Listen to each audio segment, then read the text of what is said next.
Hai semua. Okay, sekarang saya dekat nursery dan ni dekat pokok.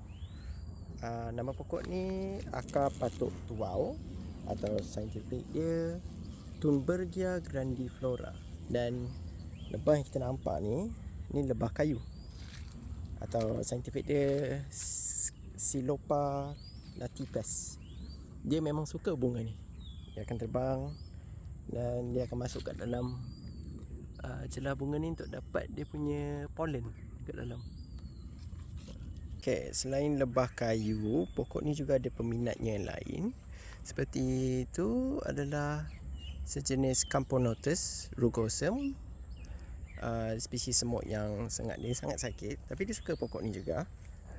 Dengan ni kalau boleh nampak, itu semut longhorn crazy ant. Sebenarnya tak silap saya itu spesies pendatang kat sini. Okay, tu lembah tu dah datang balik. Okay, selain tu ada juga spesies lain, tak silap saya. Ni spesies native semut ni. Ni black cocoa ant atau semut hitam koko kecil.